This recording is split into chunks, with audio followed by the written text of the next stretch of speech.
Bismillahirrahmanirrahim. Assalamualaikum warahmatullahi wabarakatuh. Alhamdulillah wassalatu wassalamu ala rasulillah wa ala alihi wa sahbihi wa sallama tasliman katsira amma ba'd. Fa ahlan wa sahlan wa marhaban bikum ikhwani al-kiram wa akhwati al-karimat, jamaah sekalian yang ana cintai dan muliakan, rahimani Allah wa iyyakum wa baraka fikum. Alhamdulillah, tentunya puji dan syukur selalu dan senantiasa kita panjatkan kepada Sang Pencipta kita Rabbul Alamin yang telah berfirman di dalam Al-Quranul Karim, wa in ta'uddu ni'matallahi la tuhsuha innal insana ladzalumun kafar. Dan kalaulah kalian menghitung-hitung akan nikmat Allah atas kalian, la tuhsuha, niscaya kalian tidak akan mampu menghitungnya. Innal insana ladzalumun kafar. Sesungguhnya manusia itu pelaku kezaliman dan kekufuran. Semudah-mudahan dan itu yang seyogyanya kita dapat berubah setelah mendengarkan ayat Al-Quranul Karim yang satu ini. Yang tadinya kurang bersyukur kepada Allah Jalla wa'ala karena selalu menganggap diri ini kekurangan nikmat dari Allah, menjadi hamba yang bersyukur dan tersadarkan bahwasanya kita tidak kekurangan nikmat dari Allah. Bahkan semua kita kebanyakan nikmat dari Allah. Karena banyaknya nikmat yang telah Allah berikan kepada kita, maka Allah mengatakan kalian tidak akan pernah mampu menghitungnya. Maka sekali lagi jamaah yang dimuliakan Allah, ibu bapak, saudara dan saudari yang ana cintai dan muliakan, rahimani Allah wa iyyakum wa baraka fikum. Sejatinya kita tidak kekurangan nikmat dari Allah. Tetapi yang sesungguhnya kita justru kebanyakan nikmat dari Allah. Namun kekurangan syukur dan terlalu banyak kufur kepada Allah Jalla wa'ala. Oleh karenanya kalau kita membuka surat Ar-Rahman, di dalam surat tersebut sebanyak 31 atau 33 kali Allah Jalla wa'ala mengulang-ulangi firman-Nya kepada kita, fabi ayyi ala'i rabbikuma tukadziban. Nikmat Rabbmu mana lagi yang hendak engkau dustakan? Karena mayoritas manusia itu seperti yang Allah katakan, wa qalilum min ibadiyasy syakur. Amat sedikit dari hambaku yang bersyukur. Bagaimana perasaan antum teman-teman jamaah sekalian apabila ada orang tua yang memiliki anak yang banyak, semua mereka telah sukses dengan tanda kutip tentunya. Sebab perjuangan yang dilakukan oleh orang tuanya. Kemudian orang tua mereka mengatakan, sangat sedikit dari anak-anakku yang bersyukur membalas jasaku. Pasti kita akan tersentuh dengan ucapannya, ya kan? Kalau kita sebagai anaknya, kita akan tersipu malu. Dulu bagaimana apabila yang mengatakannya adalah Sang Pencipta kita, yang satu detik pun nikmatnya tidak pernah putus untuk kita. Bahkan di saat kita sedang bermaksiat kepadanya, dan sebagian hamba yang lainnya sedang berzina, di dalam kos-kosannya, di dalam kamar hotelnya, Allah justru mengirimkan udara dan oksigen untuknya melalui AC, melalui sela-sela pintu dan melalui sela-sela jendela. Kemudian dia menerimanya dan menghisapnya, kemudian dia gunakan untuk berzina, untuk berjudi, untuk tidak sholat. Dialah yang berfirman kepada kita, wa qalilum min ibadiyasy syakur. Amat sedikit dari hamba-hambaku yang bersyukur. Maka amat sedikit dari manusia yang masuk syurga. Karena syurga itu hanya dimasuki oleh mereka yang bersyukur atas berbagai nikmat yang telah mereka terima dari Allah dan bersabar atas berbagai musibah yang Allah Jalla wa'ala timpakan kepada mereka.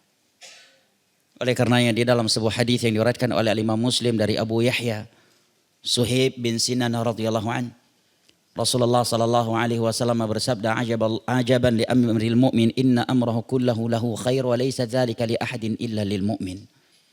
In asabathu sarra'u syakara fakana khairan lah wa in asabathu dharra' sabara fakana khairan lah wa laysa dzalika li ahadin illa lil mu'min. Sungguh mengagumkan keadaan seorang mukmin itu. Keadaannya selalu baik, tidak pernah tidak baik. Tatkala Allah mengujinya dengan kekayaan, dengan kelapangan rezeki, dengan kesehatan, maka dia bersyukur. Karena syukur adalah kunci seluruh kebaikan. Dan tatkala Allah mengujinya dengan kemiskinan, dengan kesakitan, dengan kesempitan, maka dia bersabar. Karena sabar adalah kunci segala kebaikan. Walaysa dzalika li ahadin illa lil mu'min. Dan keadaan itu tidak dimiliki kecuali oleh seorang mukmin. Ikhwani al-kiram wa akhwati al-karimat, berbicara tentang nikmat Allah Jalla wa Ala yang begitu banyak untuk kita dan tidak pernah mampu dan tidak akan pernah mampu untuk kita hitung, maka hendaknya kita selalu menyadari bahwa nikmat yang paling berharga dari Allah untuk kita adalah nikmat agama. Adalah nikmat yang sifatnya agama. Oleh karenanya terriwayatkan secara marfu dengan sanad yang dhaif dan secara mauquf dengan sanad yang sahih dari sebagian sahabat Nabi sallallahu alaihi wasallam mengatakan innallaha yu'ti dunya man yuhibbu wa man la yuhibb wa la yu'ti din illa man yuhibb. Nikmat dunia itu akan Allah berikan kepada hamba yang ia cintai dan kepada hamba yang tidak ia cintai sekalipun. Yang kafir ada yang kaya dan ada yang miskin. Sebagaimana muslim ada yang kaya dan juga ada yang miskin. Yang kafir ada yang sakit dan ada yang sehat, demikian juga muslim ada yang sakit dan ada yang sehat. Yang kafir sampai hari ini ada yang masih jomblo dan single senior, yang muslim juga masih ada yang jomblo dan single senior. Ya. Wanita kafirah ada yang sampai hari ini belum kunjung datang seorang ikhwan melamarnya, yang muslimah juga demikian. Yang muslimah ada yang janda, yang kafirah juga ada yang menjanda. Nah. Dunia bukanlah pertanda cinta atau bencinya Allah kepada seorang hamba, tetapi wala yu'ti din illa man yuhib.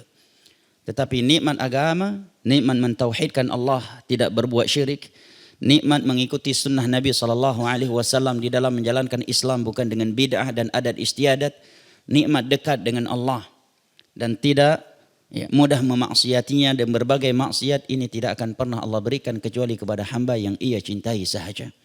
Oleh karenanya di antara doa Nabi tercinta kita sallallahu alaihi wasallam adalah doa beliau, Allahumma la taj'al musibatana fi dinina. Ya Allah, jangan engkau jadikan musibah kami dalam urusan agama. Karena jamaah yang dimuliakan Allah, jangankan kehilangan tauhid, jangankan kehilangan sunnah Nabi atau kehilangan ibadah-ibadah yang wajib, hanya kehilangan 2 rakaat qabliyah subuh saja kita telah kehilangan sesuatu yang lebih mahal daripada dunia beserta isinya. Raka'atul fajri khairum minad dunya wa ma fiha. 2 rakaat qabliyah subuh lebih baik daripada dunia beserta isinya pada hukumnya sunnah. Di mana seandainya kita meninggalkannya dengan sengaja kita tidak berdosa. Lalu bagaimana kalau yang kehilangan itu adalah amalan yang wajib? Lebih dari itu yang kehilangan adalah sunnah Nabi bergantikan bid'ah. Dan lebih dari itu adalah apabila yang kehilangan itu adalah tauhid dan bergantikan syirik kepada Allah Jalla wa'ala atau kekufuran. Dan berkumpulnya kita saat ini di rumah Allah Jalla wa'ala merupakan tempat yang paling ia cintai di atas permukaan buminya untuk menghadiri salah satu dari taman-taman syurga yang ada di dunia ini, majelis ilmu agama, untuk melanjutkan talabul ilm, at-tafaqquh fid din, dan at-tawasi bil haqq wa tawasi bis sabr di antara kita merupakan dari nikmat agama yang Allah anugerahkan untuk kita dan wajib kita syukuri. Dan ini sebagai muqaddimah sebelum kita masuk ke kajian kitab Ad-Da' wa Dawa, karena merupakan dari kebiasaan ulama yang kita duduk bercimpu di hadapan mereka. Setiap kali mereka membuka kajian selalu mereka membukanya dengan beberapa untaian nasihat secara ringkas untuk melembutkan hati dan memotivasi kita di dalam beragama. Mudah-mudahan beberapa muqaddimah ringkas tadi dapat memberikan manfaat, pencerahan, motivasi dan membersihkan hati kita sebelum masuk ke dalam kajian kitab. Amin ya rabbal alamin. Jamaah yang dimuliakan Allah, rahimani Allah wa iyyakum wa baraka fikum. Berikut ini Al-Imam Ibnu Qayyim di dalam kitab beliau yang sedang kita bahas. Apa judul kitab yang menjadi bahasan rutin kita? Al-Fawaid. Faedah-faedah dari Imam Ibnu Qayyim. Oleh karena kitab ini susunan faedahnya tidak seperti kitab fikih. Kalau fikih kan tersusun abwabnya dari bab taharah, salat dan seterusnya. Ini fawaid. Beliau dapat satu faedah beliau tuliskan, faedah beliau tuliskan. Tapi kitab-kitab beliau yang lainnya itu tersusun abwabnya, ya. Bab-babnya, judul-judulnya tersusun dan berkaitan antara satu sama yang lain. Makanya judulnya adalah Al-Fawaid, faedah. Baik, berikut ini beliau mengatakan khalqu Adam, penciptaan Adam. Kita bacakan dulu, kemudian setelah itu insya Allah kita berikan beberapa catatan penting untuk menjelaskan penjelasan beliau ini atau sebagai tambahan. Kata beliau, kana awwalal makhluqati al-qalam liyaktuba al-maqadir qabla kauniha. Makhluk yang pertama kali Allah ciptakan adalah al-qalam, adalah pena. Nanti akan Anda berikan catatan untuk ucapan beliau ini ya. Liyaktubal maqadir qabla kauniha. Yaitu makhluk pertama kali diciptakan ya, untuk menciptakan, untuk menuliskan takdir-takdir sebelum diciptakan para makhluk. Nah, maka al-qalam adalah makhluk yang pertama kali diciptakan untuk menuliskan takdir para makhluk sebelum makhluk itu sendiri diciptakan. Wa ju'ila Adamu akhiral makhluqat. Dan Allah dan Adam dijadikan makhluk yang terakhir kali diciptakan dari jenis makhlukat ya. Wa fi dzalika hikam. Apa hikmahnya? Kenapa Adam bukan yang pertama kali diciptakan? Kok justru yang terakhir dari sisi jenis makhluknya Allah? Ya. Sebelum Adam sudah ada jin. Kenapa enggak Adam duluan, manusia duluan baru jin? Wal janna khalaqnahu min qablu min naris samum, kata Allah kan. Dan jin telah kami ciptakan sebelum kami menciptakan Adam dari api yang melahap-lahap. Nah, kenapa enggak sebelum al-qalam? Kenapa tidak sebelum al-arsh? Kenapa tidak sebelum al-ma? Air. Nah, maka kurang lebih Al-Imam Ibnu Qayyim menyebutkan ada 10 hikmahnya. Kenapa Adam menjadi jenis makhluk yang terakhir kali dicipta oleh Allah Jalla wa'ala. Dan tentunya walillahil hikmatul balighah. Allah memiliki hikmah-hikmah yang lebih tinggi yang tidak diketahui oleh semua makhluk. Yang beliau sebutkan ini adalah sebagian dari hikmah yang dapat ditebak atau diperkirakan. Walillahil hikmatul balighah. Dan Allah al-hakim. Tidak pernah menciptakan sesuatu kecuali penuh dengan hikmah. Ya. Tidak ada sesuatu yang diciptakan oleh Allah kecuali ada hikmah di balik itu. Walaupun manusia menganggapnya itu memudaratkan. Apa contohnya? Nyamuk. Nggak ada yang suka sama nyamuk kan? Ada hikmahnya nggak? Betapa banyak orang kaya karena nyamuk. Jualan obatnya nyamuk. Ya, COVID-19 ada yang suka? Nggak ada yang suka, ada hikmahnya. Banyak, betapa banyak orang jadi OKB. Orang kaya baru setelah COVID. Swab yang harganya 45.000 saat itu dijual 1.500.000. Betul nggak? Masker yang nggak ada harganya, penjual masker nggak pernah ada sejarahnya menjadi kaya. Setelah COVID jadi kaya penjual masker. Ya, luar biasa. Banyak hikmahnya. Allah menciptakan ular, ada hikmahnya.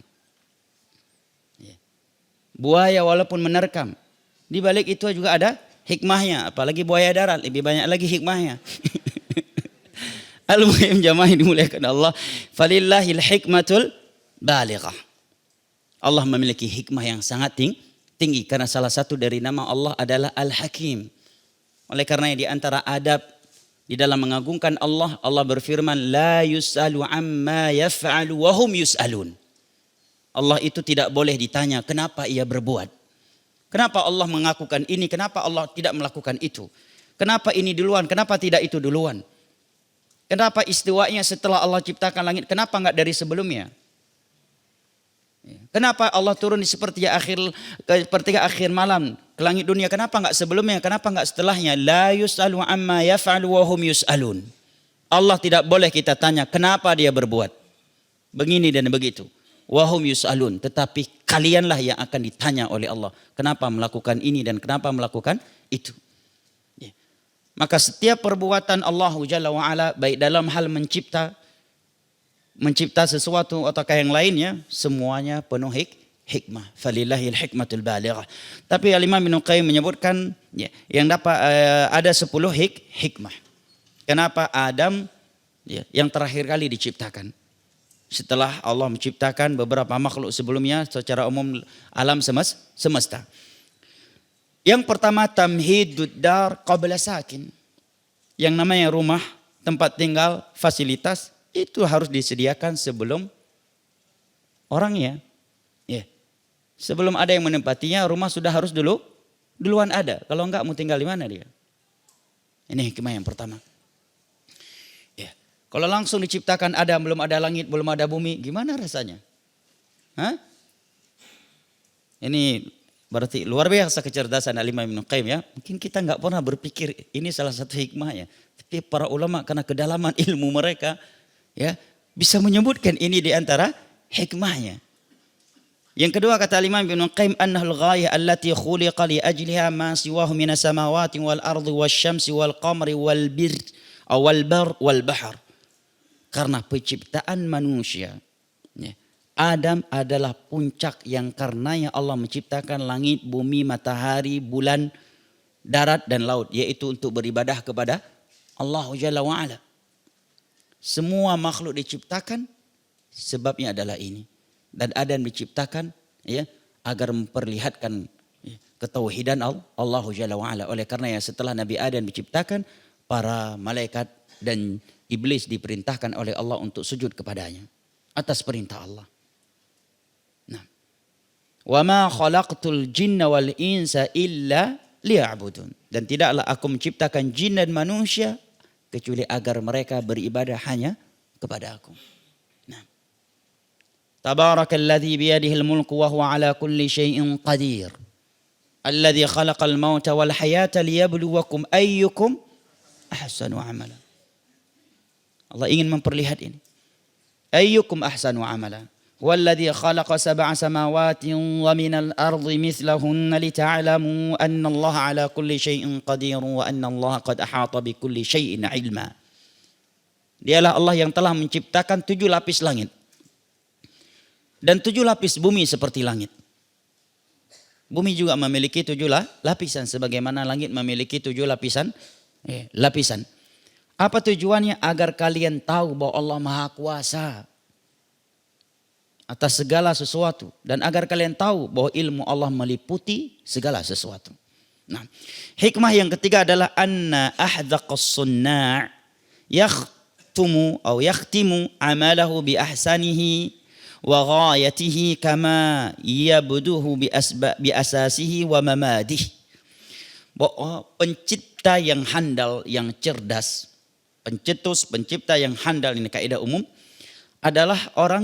adalah yang menutup, mengakhiri ciptaannya dengan yang paling bagus.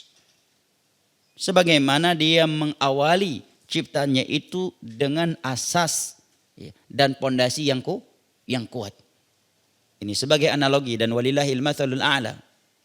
Ya, dan Allah Maha tinggi dari segala penyerupaan dan perumpamaan. Laisa kamitslihi syai' wa huwas samiul basir. Tiada sesuatu yang serupa dengan Allah dan Allah Maha melihat dan Maha mendengar. Nah, Allah akhiri penciptaan Adam dan Adam adalah sebaik-baik penciptaan manusia. Oleh karenanya dalam akidah mukmin yang saleh lebih afdal daripada malaikat. Karena malaikat tidak diciptakan hawa nafsu. Manusia diciptakan hawa nafsu tetapi dia mampu mengalahkan hawa nafsunya untuk beribadah kepada Allah Jalla wa'ala. Nah, ini menunjukkan Allah Jalla wa'ala maha hikmah, maha ilmu. Menutup penciptaannya dengan sesuatu yang paling bagus. Nah, hikmah yang keempat, annan nufusa mutatalli'atun ila nihayati wal awakhiri daiman. Bahwa yang namanya jiwa manusia, keumuman, dia akan fokus terhadap sesuatu yang paling terakhir. Ya. Makanya kalau ada acara-acara besar, ya, event-event tertentu, yang paling ditunggu adalah hari terakhir ya, banyak sebabnya. Ya, apakah harga yang lebih murah dan sebagainya, ya kan? Ya. Jiwa ini mutatalli, dia akan fokus, akan menunggu yang terakhir dari segala sesuatu. Nah, dan Adam diakhirkan. Sebagai contoh dalil yang menunjukkan bahwa keumuman manusia ini pasti akan lebih fokus kepada yang terakhir. Bahkan terkadang yang sebelumnya terlupakan. Walaupun bisa jadi lebih bagus daripada yang terakhir. Karena mereka sudah melihat yang paling terakhir. Apalagi jika yang paling terakhir itu adalah yang paling bagus. Sebagai contoh. Kalau jamaah membuka surat Asy-Syu'ara dan juga selain Asy-Syu'ara 43 ya, ketika ada tukang-tukang sihir Fir'aun sebelum mereka beriman dan bertaubat ingin menantang sihir Nabi Musa. Menurut mereka itu adalah sihir, pada itu adalah mukjizat dari Allah Jalla wa Ala. Lihat kecerdasan Nabi Musa alaihissalam. Apakah beliau yang paling pertama melemparkan? Tidak. Apa kata Nabi Musa alaihissalam? Alqu ma antum mulqun. Lemparkanlah apa yang akan kalian lemparkan. Nabi Musa memilih yang terakhir.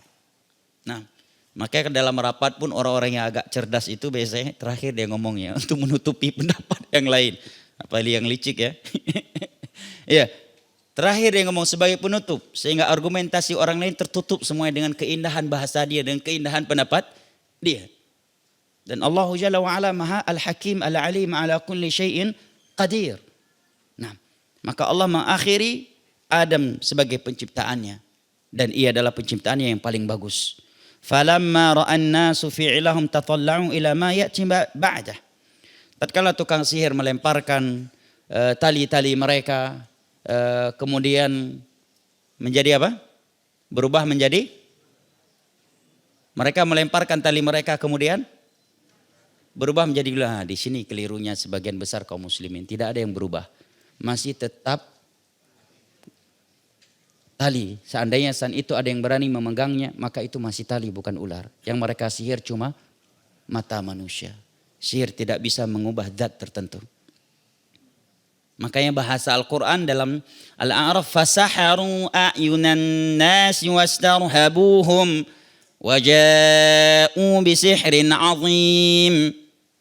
Mereka telah menyihir mata-mata para penonton. Wastarhabuhum, dan membuat para penonton ketakutan. Karena yang mereka lihat adalah ular padahal tali. Waja'u bisihrin azim. Dan mereka mendatangkan sihir yang amat dahsyat. Oleh karenanya ketika Nabi Musa melemparkan tongkatnya dan berubah menjadi ular, mereka langsung taubat. Mereka tahu ini bukan sihir. Ya, bukan sihir. Seandainya dipegang itu benar-benar ular, bukan tongkat yang terlihat ular. Sementara yang sihir mereka adalah tali yang terlihat sebagai ular. Nah, makanya bahasa Al-Quran, fasaharu a'yunan nasi wastarhabuhum waja'u bisihrin azim. Mereka menyihir mata-mata para penonton saat itu. Sehingga mereka melihatnya sebagai ular padahal masih tali. Wastarhabuhum, dan membuat para penonton menjadi takut.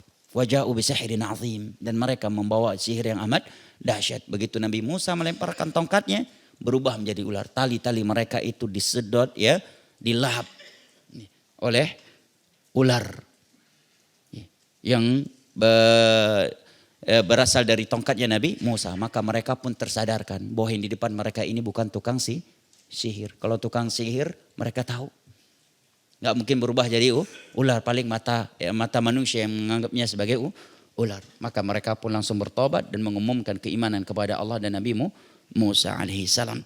Dan kita bukan sedang fokus tentang kisah mereka, tetapi dalil itu ayat itu dijadikan dalil oleh Al-Imam Ibnu Qayyim, di mana Nabi Musa meminta tukang sihir duluan yang melempar.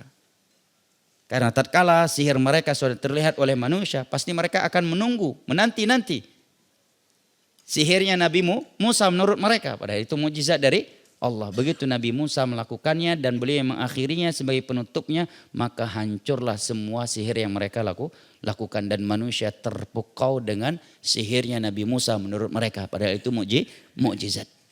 Maka ada yang beriman dan ada yang tetap kufur. Fir'aun licik dia. Malah dia menuduh bahwa Musa adalah guru kalian, wahai tukang sihir.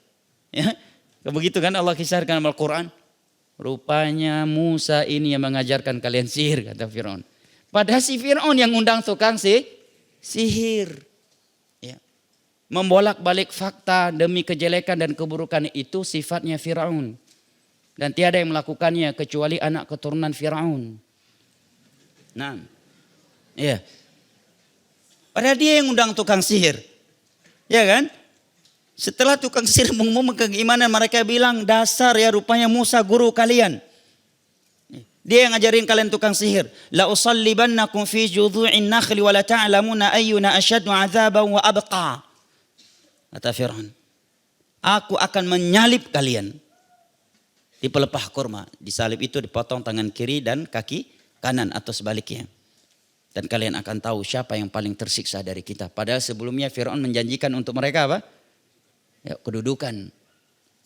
Innakum laminal muqarrabin. Kalian akan menjadi orang-orang yang terdekat denganku. Kalau bisa mengalahkanmu Musa. Tetapi begitu mereka bertobat dan beriman, justru sebaliknya yang mereka dapatkan. Mereka disalib, bukan hanya tidak diberikan kedudukan, disalib.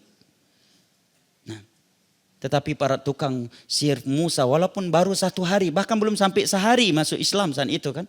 Apa kata mereka? Faqdhi ma anta qadh.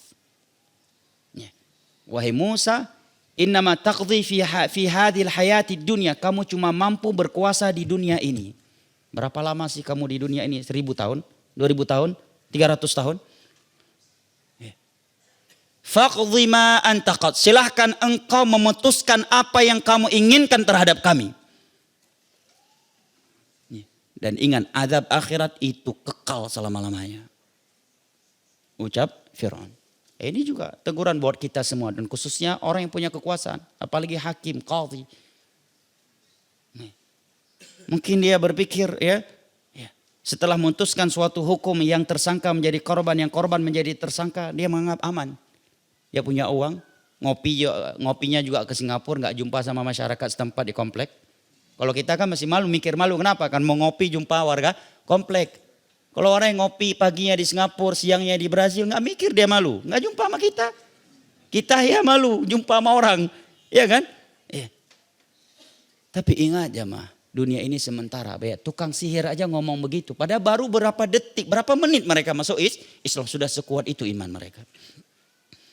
Mereka berkata kepada Fir'aun, innama taqdhi fi hadhil hayati dunya. Kamu cuma mampu berkuasa, membunuh, ya, membakar manusia hidup-hidup, menculik mereka, memutilasi mereka, menyiksa mereka cuma di dunia saja wahai Fir'aun. Setelah itu Anda selesai. Nah, azab akhirat lebih kekal. Ya. Dan kami lebih cinta akhirat daripada dunia. Dengan beriman kepada Allah dan Musa alaihissalam. Maka jangan sampai jamaah yang dimuliakan Allah, imannya tukang sihir Fir'aun lebih kuat daripada imannya kita. Padahal kita semenjak lahir udah muslim, udah mukmin. Bahkan orang tua nenek moyang kita juga mukmin. Tukang sihir baru beberapa menit masuk Islam. Setelah sebelumnya sebagai tukang sihir lagi. Ya kan? Tetapi berani berkata demikian dan punya iman sekuat itu. Silahkan Anda membunuh kami, siksa kami, mutilasi kami, bakar kami hidup-hidup. Itu cuma mampu kamu lakukan di dunia ini. Hanya di dunia. Begitu di akhirat, ya, yang terjadi sebaliknya. Azab di akhirat kekal selama-lamanya. Kehidupan akhirat adalah kehidupan yang abadi. Seandainya seseorang disiksa, berapa lama? 100 tahun, 200, paling 10 tahun. Nah, paling 20 tahun. Nah, sedangkan 1 hari di akhirat paling pendeknya seperti 1000 tahun di dunia ini. Berapa lama seorang menikmati jabatannya jamaah? Antum kita menikmati uang, jabatan, fasilitas berapa lama? Paling sempurna cuma 20 tahun, betul nggak? Ya kan? Dari umur 15 sampai umur 40 lah. Ya, anggaplah paling sempurna ya, 25 tahun. Ya. Setelah lewat 50 udah ada rematik, udah asam urat, banyak uang anak-anak yang pakai, betul nggak? Anggaplah sampai ilmu umur 50 tahun, dari 20 sampai 50 tahun. 30 tahun paling sempurna kita bisa melampiaskan hawa nafsu kita. Ya kan? Setelah 50 tahun udah dermatik, asam urat, cincin. Bukan lagi di jari jemari, udah di jantung cincinnya. Orang lain pakai cincin di tangan. Dia pakai cincin di jantung. Nah, orang lain makan nasi warna putih, dia nasinya udah warna hitam dan merah. Nggak bisa paling sempurna kita menikmati dunia ini cuma 30 tahun ya Mak. Itu pun kalau dari umur 20 tahun udah punya dunia. Anggaplah 30 tahun. Dan umur mayoritas manusia ini Nabi katakan baina sittin wa sab'in wa qalilun man jawaza dzalik. Mayoritas umur umat beliau 60 sampai dengan 70 tahun. Amat sedikit dari mereka yang memiliki umur lebih dari itu. Sementara 1 hari di akhirat paling pendeknya seperti 1000 tahun di dunia ini. Wa inna yawman 'inda rabbika ka'alfi sanatin mimma ta'udun. Satu hari di akhirat seperti 1000 tahun di dunia ini. Berarti seandainya kita punya umur 60 hingga 70 tahun di dunia ini, maka 60 hingga 70 tahun waktu di dunia tidak lebih dari 1,5 jam waktu di akhirat. Karena satu hari di akhirat seperti 1000 tahun di dunia ini. Dari satu hari notabene-nya 12 jam kan. Coba antum hitung, betul gak? Ya. Ya. Berarti 70 tahun di dunia ini tidak lebih dari 1,5 jam waktu akhirat. Apalagi kalau kita bandingkan dengan hari lain yang Allah katakan khamsina alfasana. Ada satu hari di akhirat seperti 50.000 tahun di dunia ini panjangnya. Sementara azab di akhirat yang paling ringan Nabi sebutkan di dalam hadis yang diriwayatkan oleh Al-Imam Al-Bukhari dari Nu'man bin Bashir radhiyallahu anhuma, inna ahwana ahli an-nari 'adzaban yaumal qiyamati la rajulun yudha'u tahta rijlihi jamratan fayaghni minhuma dibaghuh fayadhunnu annahu ashadduhum 'adzaba wa huwa ahwanuhum 'adzaba. Penghuni neraka yang paling ringan siksaannya, Nabi tidak menyebutkan yang paling dahsyat. Yang paling ringan siksaannya adalah seorang hamba yang diletakkan 2 bara api di bawah kakinya. Baru diletakkan di bawah kakinya, belum menyentuh tubuhnya. Maka meleleh dan mendidihlah otaknya. Sehingga dia menyangka bahwa dirinya adalah penghuni neraka yang paling dahsyat azabnya. Padahal dia adalah yang paling ringan, enggak ada yang lebih ringan dari dia. Siapa yang mampu bertahan? Di dunia saja jamaah pasukan terelit terkuat sekalipun, kalau sudah diinterogasi dengan diteteskan plastik yang dibakar, diteteskan ke tubuh, langsung ngaku. Langsung ngaku. Militer terkuat di bumi sekalipun saat ini. Ditangkap, diinterogasi dengan diteteskan ini, dibakar, diteteskan ke tangannya, langsung ngaku. Langsung bongkar kartu. Asko pimpinannya. Gak percaya, tanyakan. Ya. Ini dibakar, diteteskan di tangan, langsung ngaku. Nah, bayangkan dengan azab di akhirat. Hanya dengan diletakkan 2 bara api di bawah kakinya, maka otaknya yang jaraknya sangat jauh meleleh dan meletus. Nah, bayangkan kalau dia adalah orang yang dituangkan minyak yang mendidih ke dalam mulutnya. Bagaimana seandainya dia meminum nanahnya penghuni neraka? Bagaimana kalau dia dicelupkan ke dalam wajan yang penuh air minyak yang mendidih? Yang itu merupakan ancaman dari Allah dan Rasulnya untuk orang-orang yang pernah berzina di dunia. Mereka akan dicelupkan ke dalam wajan yang penuh dengan minyak yang mendidih dalam keadaan telanjang bulat dengan orang-orang yang pernah mereka zinai ketika di dunia. Nah, bagaimana azab orang yang tidak mengeluarkan zakat? Allah masukkan ular ke dalam perutnya. Kemudian uang-uang tersebut, hartanya itu menjadi setrika yang digunakan oleh malaikat untuk menyetrika punggung-punggung mereka. Makanya tukang sihir Fir'aun dahsyat sekali keiman. Padahal mereka belum sampai sehari masuk Islam. Berani berkata demikian di depan siapa? Di depan orang yang mengatakan ana rabbukumul a'la.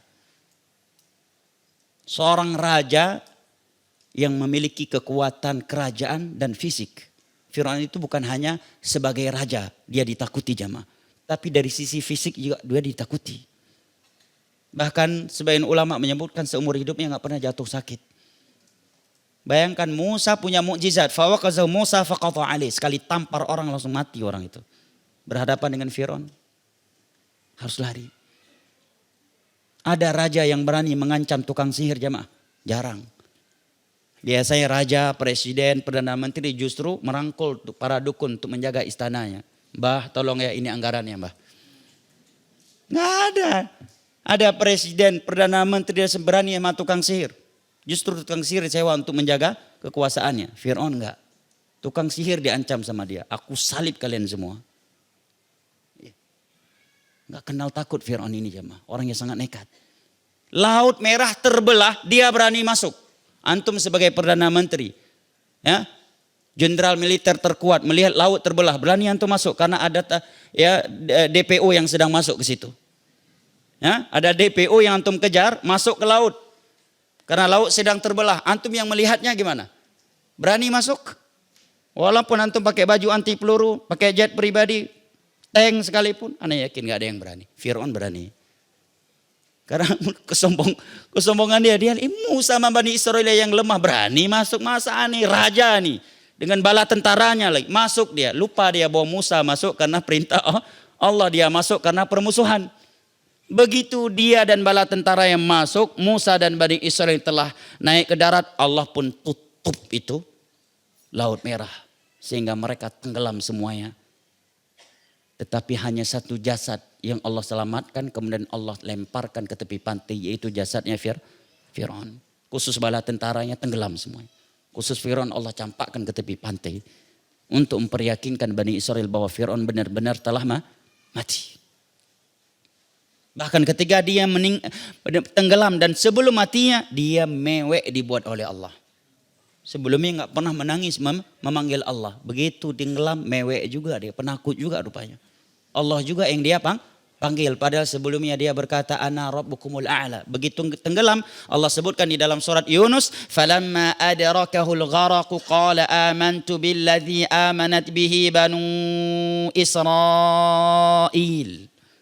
Begitu Fir'aun telah tenggelam, maka dia pun berkata, berteriak, aku beriman kepada zat yang diimani oleh Bani Israel. Kata Syekh Utsaimin, ini bentuk penghinaan Allah yang sangat tinggi kepada Fir'aun. Allah haramkan dia menyebutkan nama Allah. Dia saking sombongnya tidak mengatakan aku beriman kepada Allah. Tetapi dia berkata aku beriman kepada yang diimani oleh Bani Israel. Saking sombongnya Fir'aun. Hampir mati pun masih mempertahankan kesombongannya. Ya. Detik-detik mau mati masih dia pertahankan kesombongannya. Ini penghinaan dari Allah. Jangan dikira seseorang ketika sombong berarti dia mulia. Justru itu bentuk penghinaan Allah kepada seseorang. Nah, makanya jamaah dimuliakan Allah, jangan pernah malu menyebut nama Allah. Walaupun dengan menyebut nama Allah kita akan ditertawi oleh teman-teman kita. Sebagian anak muda kan begitu. Ya. Kurang keren kayaknya kalau berzikir kepada Allah. Kalau mengucapkan Allahu Akbar la ilaha illallah kurang keren. Ya, keren itu kalau oh my God. Itu baru keren. Kan seperti itu anak muda hari ini. Padahal dia muslim, orang tuanya juga muslim. Betapa banyak orang ketika mengalami turbulensi di pesawat malu untuk mengatakan Allahu Akbar, la ilaha illallah, astaghfirullah. Malu sebagian orang. Apalagi kalau dengan pakaian militernya. Takut dibuli oleh kawannya. Ya ucapkan. Nabi mengatakan man kana akhiru kalamihi la ilaha illallah dakhalal jannah. Barang siapa yang terakhir kali ucapan yang dia ucapkan adalah la ilaha illallah, maka dia pasti masuk surga. Daripada kita ingin mengucapkan tapi malu. Ya, apalagi di bawah samping anak buah semua. Masa nih teriak-teriak Allahu Akbar la, ditahan-tahan. Enggak mengucapkan la ilallah karena malu kepada manusia. Dan itu bagian dari kesyirikan, kata Hasan Al-Basri. Meninggalkan ibadah, melakukan ibadah karena manusia, riya. Meninggalkan ibadah karena manusia adalah syirik. Dan mengucapkan la ilaha illallah, berzikir kepada Allah, menyebutkan nama Allah adalah ibadah yang sangat mulia. Enggak perlu malu jamaah.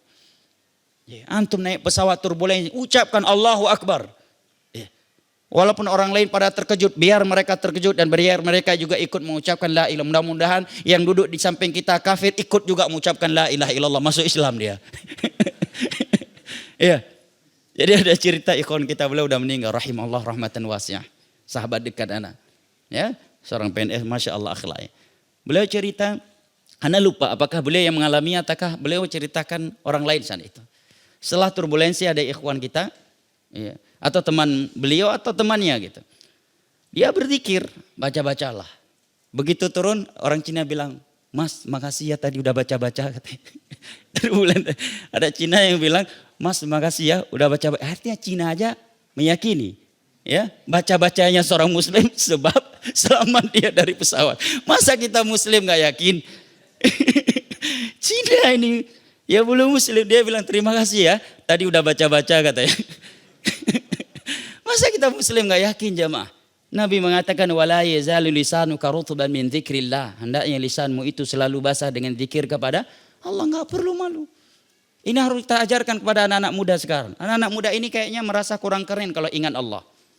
Kalau datang ke cafe shop mengucapkan assalamualaikum warahmatullahi ke kawan, nggak keren, bukan anak gaul. Iya. Gaulnya bagaimana kalau anak muda temui kawan-kawannya, keluar nama-nama binatang dari mulutnya, baru gaul. Iya kan? Anak-anak muda begitu. Kapan dia dikatakan kalau panggil kawannya monyet? Gimana kabarnya? Yang itu juga balas lagi. Baru gaul. Tapi kalau ada assalamualaikum warahmatullahi wabarakatuh yang lewat, ini kurang gaul, kurang keren. Nah, nasallallahu salamul afiyah. Lihat Fir'aun. Di detik-detik menjelang matinya, dia sudah butuh kepada Allah, memanggil Allah, tetapi tidak mau menyebutkan nama Allah, saking gengsi dan sombongnya. Kata Syekh Utsaimin ketika menjelaskan ayat ini puncak penghinaan dari Allah kepada seorang hamba, di mana Allah membuatnya dalam kondisi yang paling terpuruk, yang paling lemah, paling membutuhkan Allah.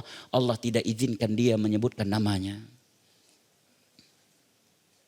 Maka Fir'aun mengatakan, aku beriman kepada yang diimani oleh Bani Israel. Tidak terucapkan olehnya amantu billah. Nah, maka sekali lagi jamaah yang dimuliakan Allah, kita harus bangga mestinya kalau bisa menyebutkan Allah, bukan selain Allah yang kita sebutkan di dalam kondisi yang genting. Nah, ajarkan ini kepada anak-anak kita. Enggak perlu malu dengan syiar-syiar Islam. Wa may yu'azzim sya'airallahi fa innaha min taqwal qulub. Barang siapa yang mengagungkan agama Allah, syiar Allah, itu bagian dari ketakwaan hati. Bahkan lebih parah lagi, sebagian anak muda hari ini enggak sholat karena malu sama kawannya, bukan sebaliknya. Ya kan? Ya, sebagian orang mestinya apa? Dia malu ketahuan sama kawan-kawannya enggak sholat. Ini malu meninggalkan sholat karena malu sama kawan-kawannya. Lagi ngopi azan, mau sholat jamaah bingung. Malu nanti dikatakan Pak Ustadz. Ya. Ya. Apalagi ada kawannya yang ngebully, semenjak kapan lu taubat? Lu ketua kita lo. Ya. Udah nanti ajalah, qadha aja jamak takhir. Subuh kau diqadha dan jamak takhir. Malu sebagai anak muda, meninggalkan sholat karena malu sama orang lain. Jangan sampai ini dialami oleh anak keturunan kita jamaah. Oleh karena Nabi Ibrahim berdoa, Rabbi ja'alni muqimas salati wa min dzurriyyati. Ya Allah, jadikan aku dan anak keturunanku dari hamba-hambamu yang menegakkan salat. Baik, kita kembali kepada inti pembahasan ini, hikmah keempat, kenapa Nabi penciptaan Adam diakhirkan? Ya, karena biasanya yang terakhir itu lebih ditunggu-tunggu. Yang kelima, in annallaha akhara afdhalal kutub wal anbiya'i wal umami ila akhiriz zaman wa ja'ala al akhirata khairan minal ula. Allah Jalla wa Ala telah mengakhirkan sebaik-baik kitab, yaitu Al-Quran, dijadikan kitab yang paling terakhir. Sebaik-baik nabi, yaitu Nabi Muhammad sallallahu alaihi wasallam sebagai nabi yang terakhir. Umat beliau umat yang terakhir dan menjadi umat yang terbaik. Berarti yang terlambat belum tentu menang, yang duluan yang terlambat, yang telat belum tentu kalah. Yang duluan belum tentu menang. Ini biasa yang keluar dari mulut single senior atau jomblo senior. Katanya kalau yang udah duluan nikah, yang duluan belum tentu menang, katanya. Yang terlambat belum tentu kalah. Tapi yang udah pasti yang duluan, ya dia lebih duluan beribadah kepada Allah, lebih duluan menikmati apa yang Allah halalkan. Nah, baik. Dan akhirat setelah dunia, tetapi Allah jadikan akhirat lebih baik daripada dunia yang datang lebih duluan daripada akhirat. Nah, wa nihayat akmal minal bidayat. Dan penutup itu yang terakhir itu lebih sempurna daripada pemula. Misalkan di awal hijrah seorang taatnya luar biasa. Ya. Seumur hidupnya luar biasa ibadah. Seandainya dia punya umur 50 tahun. Selama 40 tahun luar biasa ketaatannya. 10 tahun terakhir dan ketika ruhnya dicabut dia justru di atas kejelekan. Dan Nabi mengatakan innamal a'malu bil khawatim, yang menentukan kalian di surga atau neraka adalah bagaimana kondisi terakhir kalian. Maka kita diperintahkan untuk meminta doa husnul khatimah. Puluhan tahun salat, pas mati enggak salat. Nauzubillah min dzalik. Puluhan tahun bertauhid, satu hari sebelum meninggal ya buat syirik, pas buat syirik perdana lagi syiriknya, meninggal. Puluhan tahun di atas sunnah Nabi dan tidak berbuat bid'ah. Karena enggak enakan suatu hari dia melakukan bid'ah. Dan itu bid'ah perdana dalam seumur hidupnya. Di saat itu pula dia mati. Orang lain udah puluhan kali buat bid'ah, nggak sempat mati di atas bid'ah. Sempat bertobat dan matinya di atas sunnah. Ini orang puluhan tahun di atas sunnah, kemudian berbuat bid'ah karena nggak enakan sama kawannya. Dan itu bid'ah perdana untuk dia. Mati pula. Innamal a'malu bil khawatim. Orang lain udah puluhan kali berzina, nggak mati sedang berzina, sempat bertaubat, kemudian mati dalam keadaan sebagai orang yang telah bertobat dari zina. Dia seumur hidup nggak pernah nyentuh zina. Suatu ketika menyentuhnya dan itu zina perdana baginya. Di saat itu pula malaikat maut datang mencabut nyawanya. Zina perdana lagi, judi perdana lagi, judol perdana lagi, mati lagi, judol perdana. Innamal a'malu bil khawatim, kata Nabi. Yang menentukan kalian di dalam surga atau neraka adalah penutup usia kalian. Penutup usia kalian. Makanya ada hadis dari Nabi SAW. Barang siapa yang memperbaiki sisa-sisa umurnya, maka Allah akan ampuni kesalahan-kesalahan dia yang telah berlalu. Dan akan Allah berikan pahala terhadap kebaikan yang dia lakukan di sisa-sisa umurnya. Tetapi kalau sebaliknya, maka sebaliknya juga. Allah tidak akan mengampuni masa lalunya dan Allah akan perkarakan dia dengan sisa umurnya yang dia tidak berikan di jalan Allah Jalla wa'ala.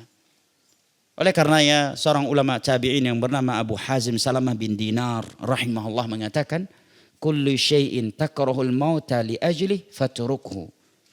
Fa innaka in fa'alta dhalik la yadhurruka mata mit.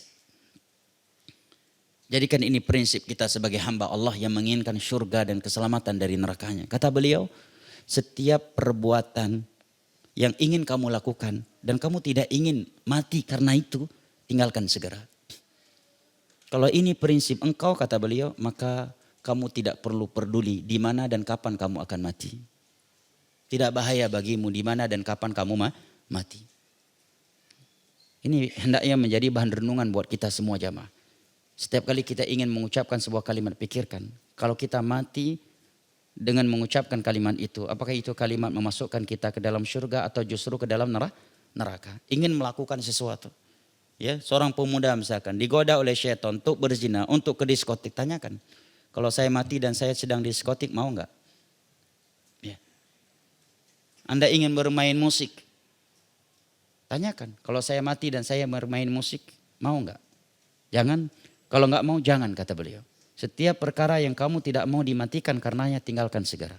Kalau ini prinsipmu, maka tidak bahaya bagimu kapan dan di mana engkau mati. Ini ucapan yang sangat dalam dari seorang ulama tabi'in. Walaupun prakteknya berat. Prakteknya berat. Menghafal dan menyampaikannya mudah. Prakteknya sangat berat. Ya. Makanya doa yang paling sering Nabi kita panjatkan apa? Allahumma muqallibal qulub tsabbit qalbi ala dini. Karena kata Imam Ibnu Jauzi dan selainnya, husnul khotimah atau su'ul khotimah itu sebabnya adalah kondisi hati. Kalau kondisi hatinya baik, pasti husnul khotimah. Baik dengan tauhid, dengan sunnah, tidak dengki, tidak sombong, dan sebagainya. Tapi kalau hatinya udah buruk, dia akan su'ul khotimah. Walaupun sedang sujud di depan Ka'bah. Gimana ceritanya? Sedang sujud di depan Ka'bah bisa su'ul khotimah. Kalau dia sujud saat itu dalam keadaan riya. Mati sedang khutbah Jumat, sedang ceramah. Orang lain boleh menilai dia husnul khatimah. Tetapi kalau saat itu dia berceramah dalam keadaan ujub, riya, maka dia lebih buruk daripada orang yang mati sedang berjoget-joget di dalam diskotik. Karena riya syirik. Dan dosa syirik sekecil-kecilnya syirik itu di atas seluruh dosa maksiat. Lebih buruk orang yang mati sedang sujud tetapi riya daripada orang yang mati sedang berzina, jemaah. Zina maksiat. Riya adalah syirik. Inna Allah la yaghfiru ayyushraka bihi wa yaghfiru ma duna dzalika liman yasha. Allah tidak akan mengampuni dosa syirik. Tetapi Allah akan mengampuni dosa-dosa yang di bawah syirik bagi siapa saja yang Allah inginkan. Apabila dia mati dalam keadaan belum bertobat darinya.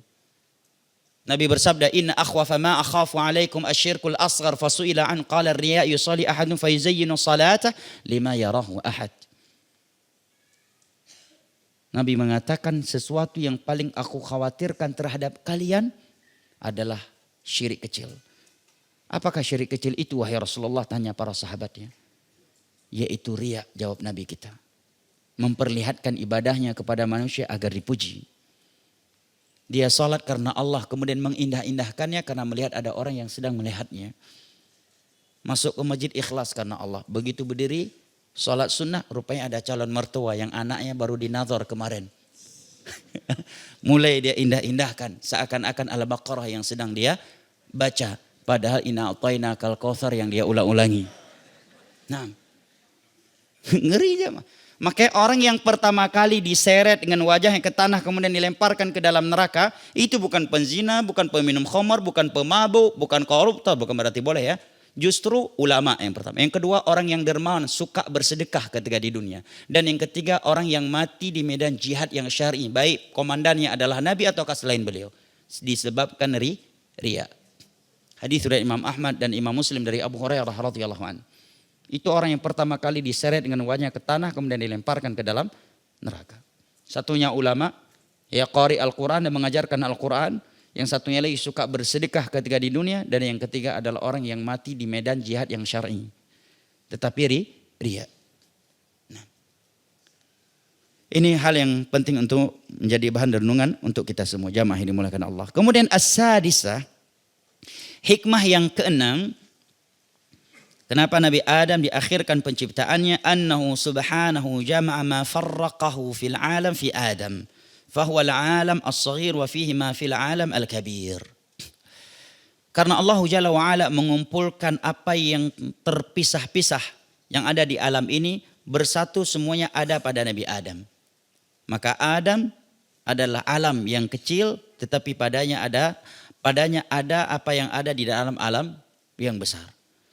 Ana mencoba mencari penjelasan para ulama apa maksud Al-Imam Ibnu Qayyim dari ucapan ini.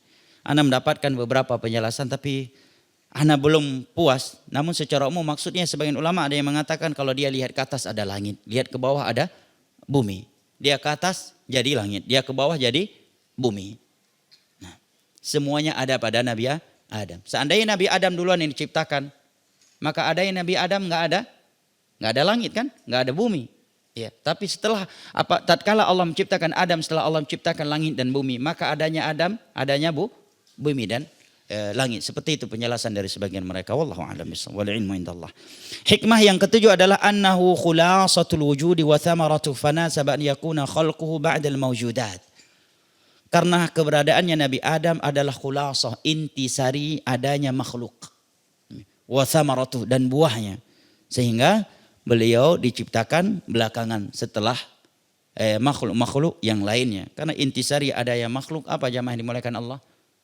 Adanya komunikasi di antara mereka, hidup sesama mereka, ya.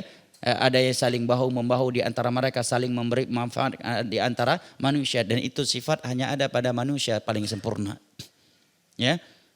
Dan juga ya dengan itu ada yang beriman, ada yang kafir, ada yang beribadah kepada Allah, ada yang tidak. Nah, wallahu a'lam bishawab.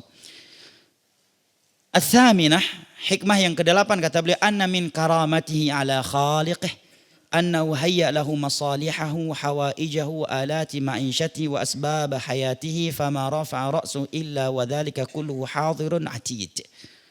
Hikmah yang ke-8 adalah ini sebagai bentuk pemuliaan Allah sang penciptanya kepada Nabi Adam, di mana beliau diciptakan oleh Allah setelah Allah ciptakan semua kebutuhannya. Fasilitas, maslahat-maslahatnya dan sarana hidupnya.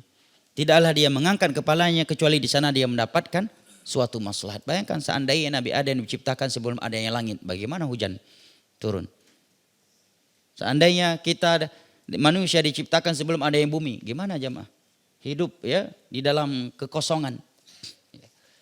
Enggak ada gunung, enggak ada air, enggak ada laut, enggak ada sungai. Ya. Ini bentuk pemuliaan Allah. Ya, makanya Allah sebutkan dalam walaqad karramna Adam. Kami telah memuliakan Adam. Nah. Qala yang ke-9 annahu subhanahu arada an yudhhira syarafahu wa fadlahu ala sairil makhluqat. Karena Allah ingin memperlihatkan keutamaan dan kemuliaan Adam di atas seluruh makhluk. Faqaddamaha alaihi fil khalq. Oleh karena Allah ciptakan makhluk-makhluk yang lain dulu sebelum Nabi Adam. Walihada qalatil malaikah. Oleh karenanya para malaikat mengatakan liyakhluq rabbuna ma syaa fala yakhluqa khalqan akrama alaihi minna. Ya. Silakan Allah menciptakan apa yang dia inginkan. Sungguh Allah tidak akan menciptakan suatu makhluk yang lebih mulia dari kita. Falamma khalaqa Adam wa amarhum bisujudi lahu dhahara fadluhu wa syarafuhu alaihim bil ilmi wal ma'rifah. Begitu Allah menciptakan Adam dan memerintahkan para malaikat untuk sujud kepada Adam, maka terlihatlah bahwa Adam lebih utama, lebih mulia daripada mereka dari sisi ilmu dan pengetahuannya. Banyak nama-nama yang diketahui oleh Adam karena Allah yang memberitahukan dan tidak diketahui oleh para malaikat. Wa 'allama Adam al-asma'a kullaha. Kami ajarkan kepada Adam nama-nama semuanya. Yang para malaikat sendiri tidak mengetahuinya karena Allah yang memberitahukan kepada Nabi Adam. Falamma waqa'a fi dzamb dhannatil malaika anna dzalikal fadl qad nusikh. Dan tatkala Nabi Adam jatuh ke dalam dosa ketika beliau di dalam syurga, apa dosanya? Memakan apa? Apa? Kok ragu-ragu antum jawabnya? Gak akan disalahkan kalau benar. Hah? Buah khuldi. Beliau bilang buah khuldi. Ada yang selain yang berbeda dengan beliau? Pohon khuldi. Ya, kalau buah khuldi tidak ada sebutannya dalam Al-Quran dan Sunnah. Karena yang beliau makan bukan buah saat itu. Syajarah. Sebuah pohon. Apa namanya? Nah, penamaannya pun dari iblis bukan dari Al-Quran. Ya. Kalau mau selamat dia memakan sebuah pohon yang dilarang oleh Allah untuk memakannya. Dan pohon itu diberikan nama oleh iblis untuk menipu Nabi Adam sebagai pohon Al-Khuld. Khuld itu kekekalan. Kalau kamu memakannya, kamu akan kekal di dalam surga ini. Dan justru kita ikut membenarkan lagi itu pohon kekekalan. Itu bukan pohon kekekalan. Yang menamakannya sebagai pohon kekekalan, bahasa Arabnya khuldi, adalah iblis untuk menipu Nabi Adam memakannya. Berarti bahasa yang paling tepat apa? Nabi Adam memakan sebuah pohon yang dilarang oleh Allah di dalam surga. Karena tipu daya iblis dan yang mengatakan dan menamakan itu pohon sebagai pohon khuldi. Nah, kalau di dunia ada pohon uang ya, masih ada nggak pohon itu sekarang? Nah, itu penamaan dari iblis. Hal adulluka ala syajaratil khuldi wa mulkin la yabla. Wahai Adam, maukah kamu aku tunjukkan kepada sebuah pohon kekekalan dan membuat kerajaanmu tidak akan sirna? Jangan datang, kita justru meneruskan penamaan itu. Itu penamaan dari iblis untuk menipu Nabi Adam agar beliau memakannya. Baik, jamaah yang dimuliakan Allah, para malaikat menganggap saat itu bahwa keutamaan itu akan hilang dari Adam. Walam tattali ala ubudiyyati taubati al-kamilah. Karena saat itu mereka belum tahu bahwa taubat adalah ibadah yang sangat mulia. Dan karenanya seorang hamba yang telah berlumuran dengan dosa sebelumnya menjadi mulia kembali. Maka ayat di dalam Al-Quran dalam surah Al-Baqarah setelah Nabi Adam bertaubat. Allah mengatakan fatalaqa Adamu min rabbih kalimatin fataba alaihi innahu huwat tawwabur rahim. Maka Adam pun menerima kalimat dari Rabbnya. Allah menerima taubatnya dan Allah Maha penerima taubat lagi Maha pengasih. Ini kemuliaan untuk orang yang bertaubat jemaah. Maka rahmat Allah itu tidak ada yang mampu membatasinya. Ampunan Allah sangat luas. Bayangkan jemaah, orang yang tadi berlumuran dosa, bertobat, lumuran itu seketika hilang. Dan bukan sekedar hilang, dia terlihat bersih lagi. Di dalam Islam ini orang yang dimulai dari nol itu bukan cuma mu'allaf. Muslim yang taubat juga Allah mulai dari nol dengannya. Nabi mengatakan at-taubatu tahdumu ma qablaha kama anna al-islam yahdumu ma qablah. Taubat itu akan menghancurkan seluruh dosa yang sebelumnya. Sebagaimana Islam akan meleburkan semua dosa yang sebelumnya. At-taibu minadz-dzamb kaman la dzanbalah. Orang yang bertobat dari dosa seperti orang yang tidak melakukannya. Dalam riwayat Al-Imam Tirmidzi dari Anas bin Malik radhiyallahu anhu haditsun qudsi Allah berfirman ya bani Adam law balaghat dzunubuka anana as-sama'i thumma astaghfartani ghafartu laka wala ubali. Wahai anak Adam, seandainya dosa kamu itu sudah setinggi langit atau sejauh mata memandang, kemudian engkau bertobat memohonkan ampunan dengan jujur, aku akan ampuni dosa-dosamu itu semua dan aku tidak peduli. Walaupun dosamu itu sudah setinggi langit sejauh mata memandang. Walaupun dia pernah murtad berulang kali, pernah zina berulang kali, khamar, judi, durhaka, bahkan pernah menjadi pelaku LGBT. Beberapa saat sebelum meninggalnya dia bertobat dengan taubat nasuhah. Di saat pintu-pintu tobat belum tertutup, nyawa yang ditarik belum sampai di kerongkong kongkongannya, belum terlihat azab Allah yang mematikan, dia bertobat karena cinta kepada Allah, optimis kepada ampunannya, takut kepada Allah, menyesal telah melakukannya, bertekad untuk tidak mengulanginya. Seandainya satu hari sebelum matinya dia pernah murtad, berzina ribuan kali, pernah LGBT, pernah mencoba membunuh dan sebagainya, maka dia mati sebagai orang yang tidak pernah melakukan itu. Kalau dia bertobat. Makanya para ulama mengatakan tidak ada yang lebih keras hatinya daripada orang yang menolak tawaran taubat dari Allah. Itu tawaran dari Allah untuk dia. Anda taubat, kami mulai dari nol dengan Anda. Tapi dia nggak mau menerimanya. Ada yang lebih keras hatinya daripada orang yang menolak tawaran taubat dari Allah.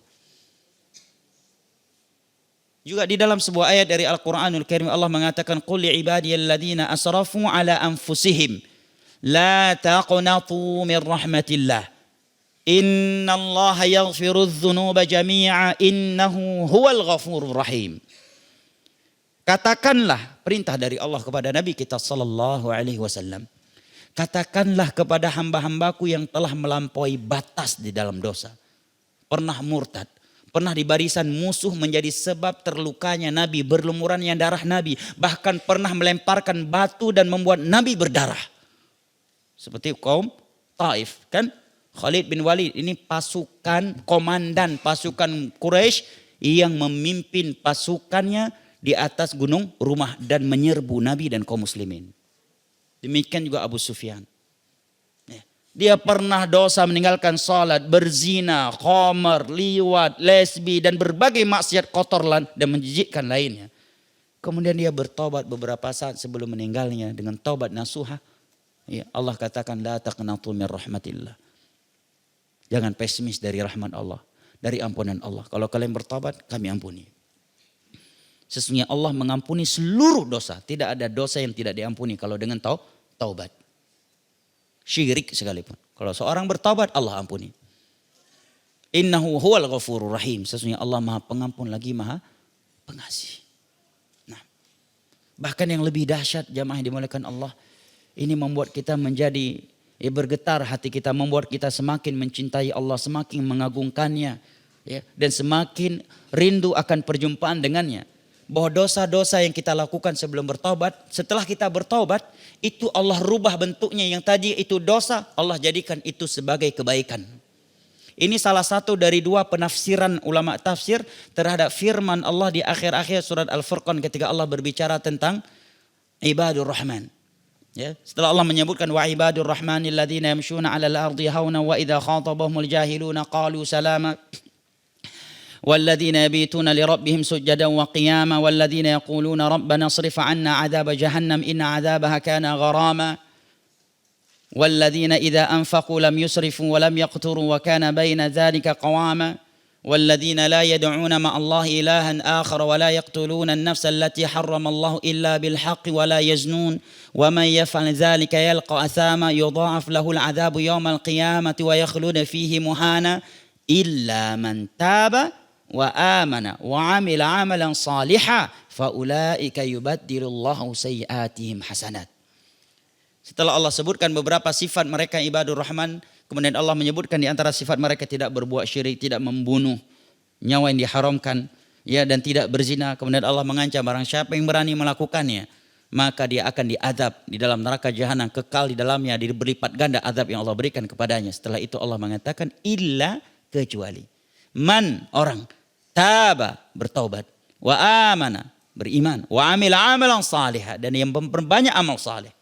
Faulaika yubaddilullahu sayyiatihim hasanat. Mereka adalah orang-orang yang Allah rubah kejelekan mereka menjadi kebaikan.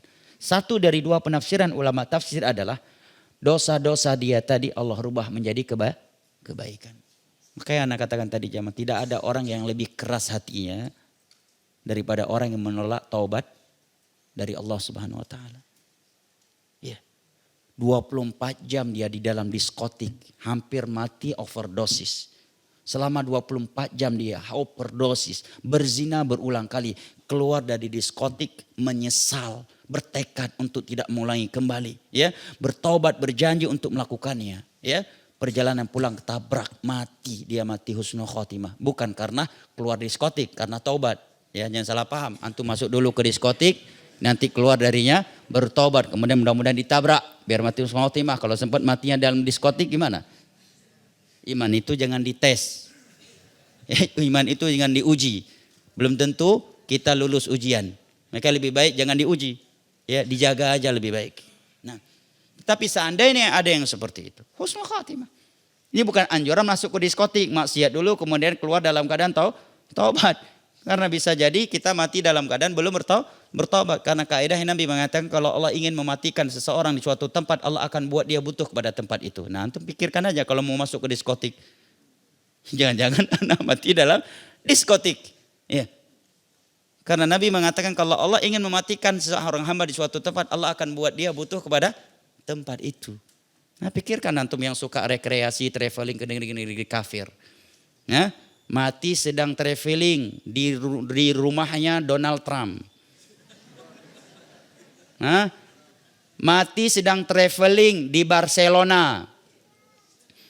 Cuma sekedar traveling, beda halnya kalau ada pendidikan yang sangat dibutuhkan. Atau menjenguk keluarga, silaturahim. Oh Ustaz, tadabbur alam Ustaz, kami ke Real Madrid. Tadabbur alam ke Real Madrid, sentul banyak alam itu untuk ditadabburi. Ya. Di rumah juga banyak, pandang istri. Itu juga tadabbur alam, ibadah lagi, pandang wajah ibumu. Itu bukan lagi tadabbur alam.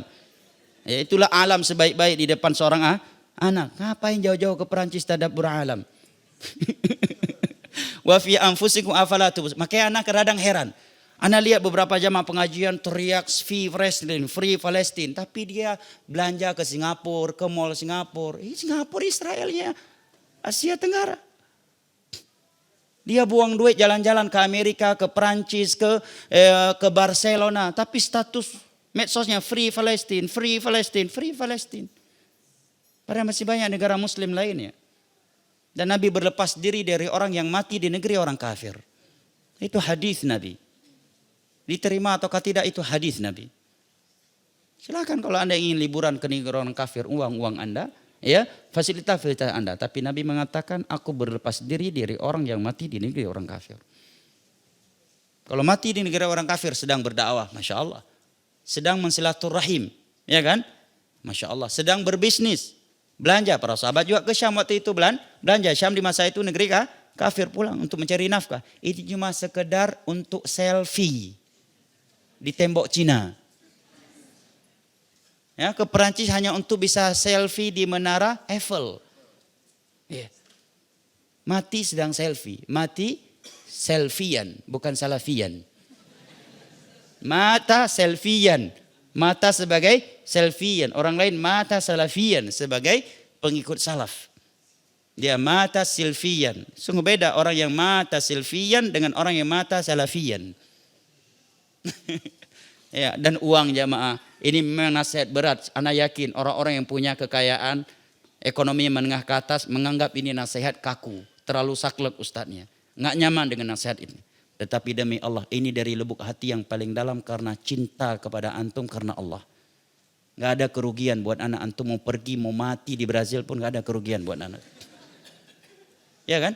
Tapi ini nasihat dari lubuk hati yang paling dalam. Dan ini nasihat para ulama boleh dibaca dalam Usul Tsalatsa Syarah Syekh Utsaimin. Tidak boleh muslim ke negeri orang kafir hanya untuk liburan traveling. Gak boleh. Boleh kalau dia mau belanja dagangan. Ada muslim di sana yang ingin dia silaturahim, ya, atau ingin berdakwah, atau ada suatu pendidikan dunia yang dibutuhkan oleh negaranya dan tidak ada di negara muslim. Nah, kalau traveling semua ulama sepakat nggak boleh jamaah.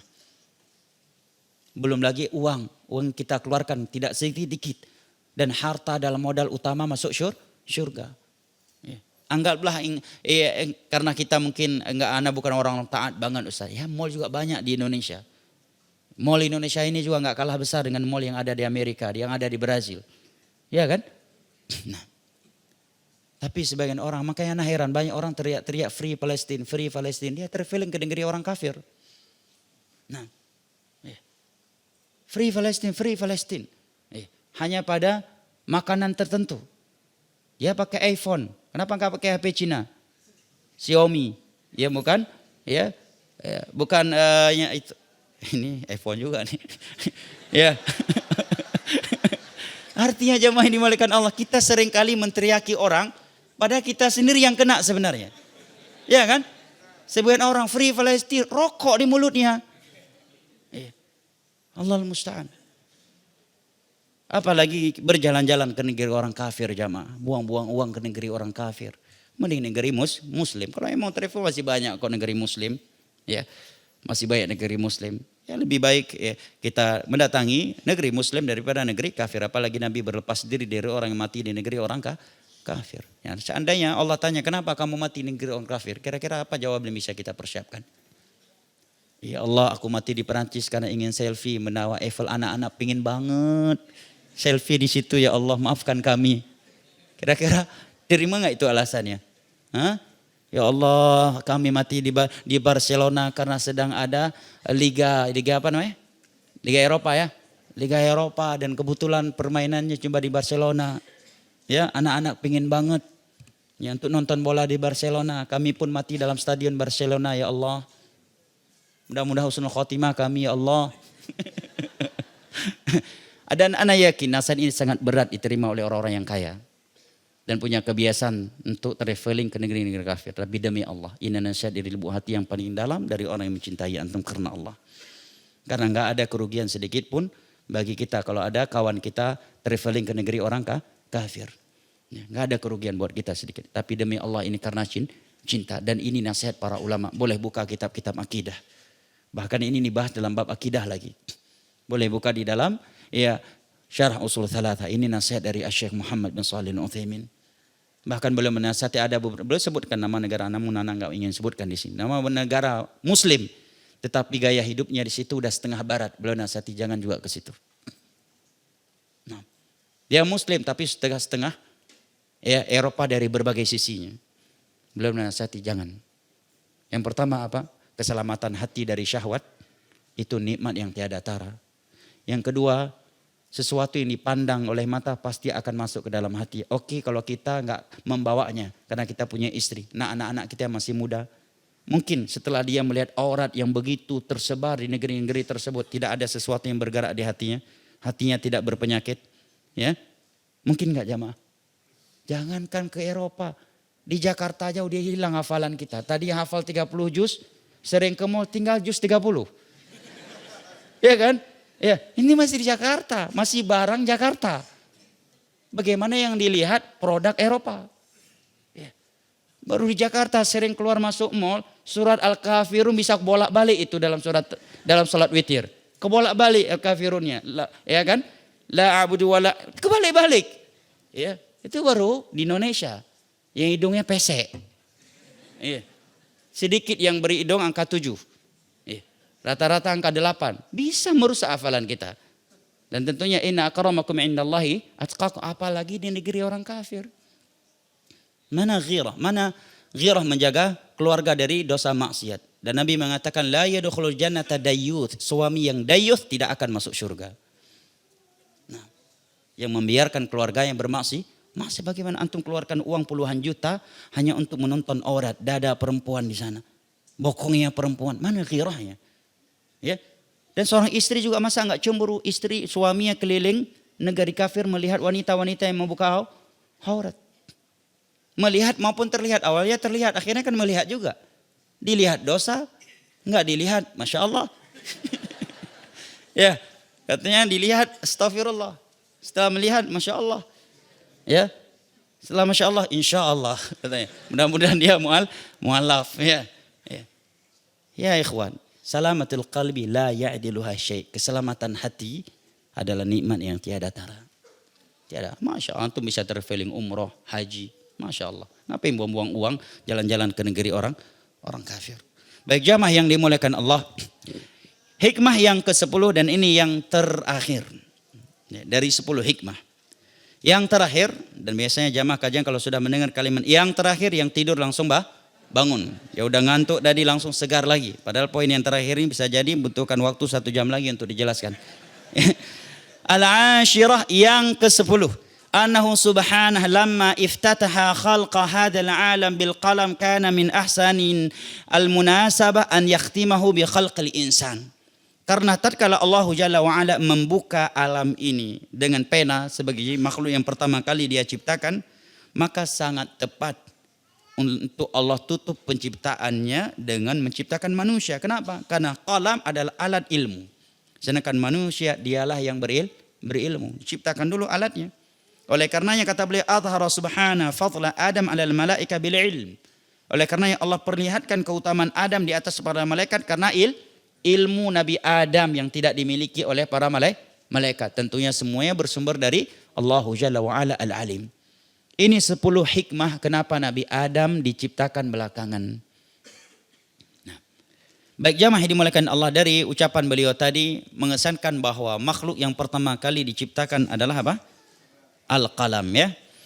Baik jamaah yang dimuliakan Allah, sebenarnya telah datang beberapa hadis Nabi SAW yang menerangkan kepada kita apakah yang pertama kali diciptakan oleh Allah. Memang secara umum ada hadis yang menunjukkan al-qalam, yaitu hadis riwayat al-Imam Tirmidzi, Abu Daud dan disahihkan oleh Syekh Al-Albani dari Ubadah bin Samit radhiyallahu anhu. Nabi mengatakan, "Inna awwala ma khalaqallahu al-qalam." Sesungguhnya yang pertama kali Allah ciptakan adalah al-qalam. Kemudian Allah mengatakan, "Uktub," tulislah. Qalam pun bertanya, "Rabbi wa madza aktub?" Wahai Rabbku, apa yang aku tuliskan? Allah mengatakan, "Uktub maqadira kulli syai' hatta taquma as-sa'ah." Tuliskan olehmu takdir segala sesuatu sampai hari kiamat terjadi. Maka qalam pun menulis. Ini memang hadis Nabi sahih, riwayat Tirmidzi, Abu Daud dan disahihkan oleh Syekh Al-Albani dari Ubadah bin Samit radhiyallahu anhu. Akan tetapi telah datang hadis-hadis Nabi SAW lainnya yang sahih dan menunjukkan bahwa ketika Allah menciptakan al-qalam, maka arsy Allah sudah ada di atas air saat itu.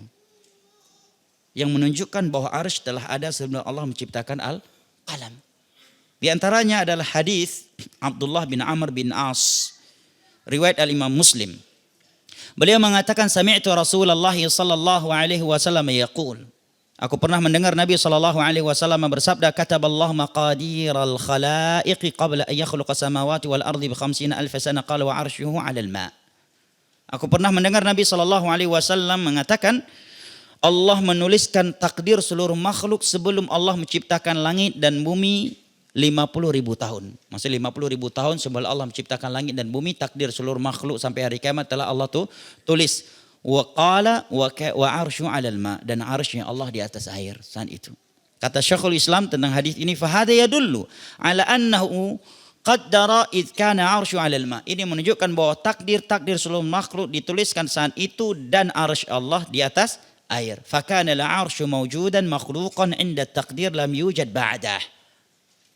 Ini menunjukkan bahwa arsy Allah telah ada, telah tercipta ketika takdir itu ditulis, bukan setelah penulisan takdir baru ada arsy. Hadis yang kedua, riwayat al-Imam al-Bukhari dari Imran bin Husain radhiyallahu anhu.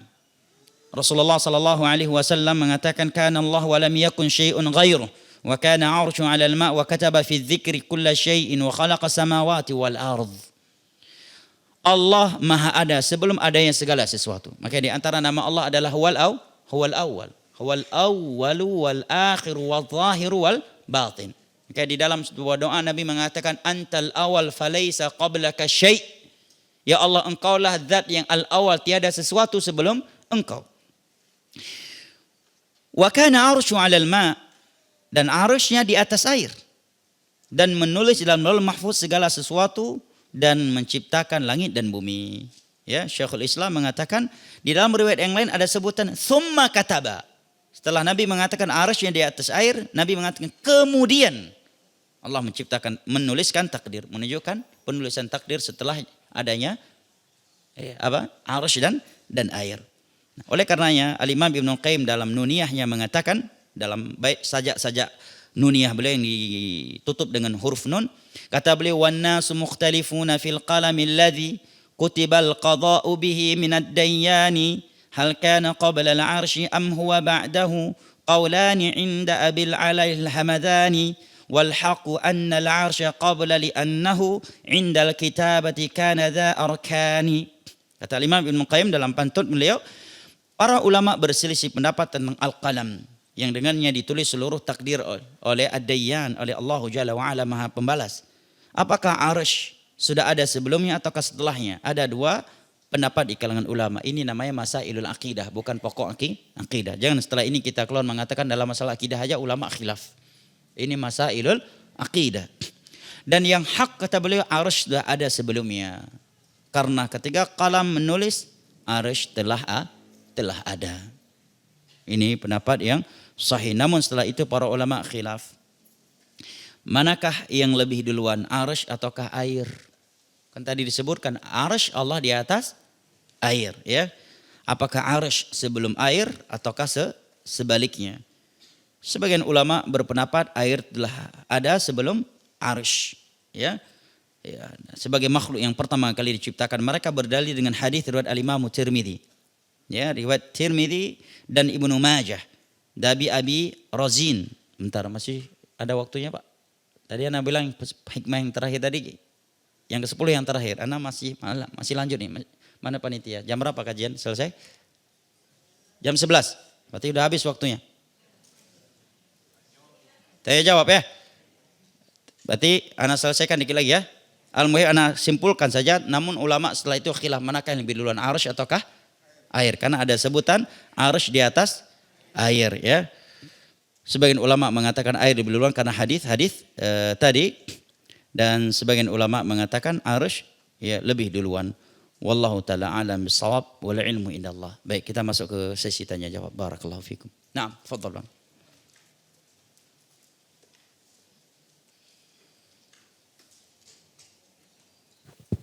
Assalamualaikum warahmatullahi wabarakatuh. Ada satu hal yang bikin saya bingung, Ustaz. Ketika ada satu yang membuat abang bingung. Iya. Nah, jangan suka bingung, Bang. Dua, Ustaz. Dua, jadi tambah malah. Iya. Yang pertama, Ustaz ya. Yang pertama. Ketika Adam alaihissalam digoda iblis. Kan posisi dia dalam surga kan, Ustaz. Di surga kan kekal kan, Ustaz. Kenapa dia mau ditipu? Ini makan, kamu akan kekal. Kan dia udah kekal, Ustaz. Terus yang kedua, bukankah jawabannya Bang biar nggak bingung, jangan tanyakan itu. Ya. Boleh. Ya, baik, silakan. Yang kedua. Yang kedua, Ustaz, di Quran surat Al-Mulk ayat 15. Huwallazi ja'ala lakumul arda zalulan famshu fi manakibiha wa kulu min rizqih. Kan Allah bilang bumi ini sudah kumudahkan kalian untuk dihamparkan gitu. Jadi jelajahilah segala penjurunya. Bukankah itu perintah Allah, kita boleh walaupun pergi ke negara-negara kafir, Ustaz. Dan itu aja, Ustaz. Boleh, Masya Allah. Tiga boleh gak, Ustaz? Dua dulu Bang. Oh, siap. Barakallahu fiik. Ya, Assalamualaikum warahmatullahi wabarakatuh. Waalaikumsalam warahmatullahi wabarakatuh. Yang pertama, kenapa Nabi Adam? Yang pertama, qaddarallah wa ma sya'afal. Allah sudah menakdirkannya. Tidak ada yang bisa lari dari takdir Allahu Jalla wa'ala. Dan banyak hikmah di balik itu. Dengan turunnya Nabi Adam ke dunia dan keluar dari surga. Betapa banyak hikmahnya. Ya, sangat banyak. Mungkin kalau nggak turun nggak ada kita Bang. Cuma ada Adam dan Hawa. Ya. Yang kedua, ini menunjukkan bahwa manusia punya syahwat. Bahwa manusia punya syahwat. Punya syahwat. Makanya disebutkan dalam riwayat tatkala iblis melihat Adam adalah makhluk yang punya syahwat, maka dia pun bersemangat untuk menggodanya.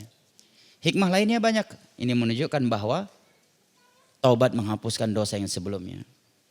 Orang yang pernah bermaksiat dalam surga saja kemudian bertobat Allah maafkan. Apalagi orang yang tinggal di dunia. Dan berjuta-juta hikmah yang lainnya. Yang kedua, pertanyaan kedua bahwa bukankah di dalam surat Al-Mulk ayat ke-15 Allah mengatakan huwallazi ja'ala lakumul arda dhalulan famshu fi manakimiha wa kulu mir rizqih wa ilaihin nusyur. Allah telah menjadikan bumi ini zalula, mudah untuk kalian pijak berjalan di atasnya, maka berjalanlah kalian mengelilingi bumi ini dan makanlah dari rezekinya dan hanya kepadanya kalian akan kembali. Bukankah ini dalil kita boleh keliling dunia?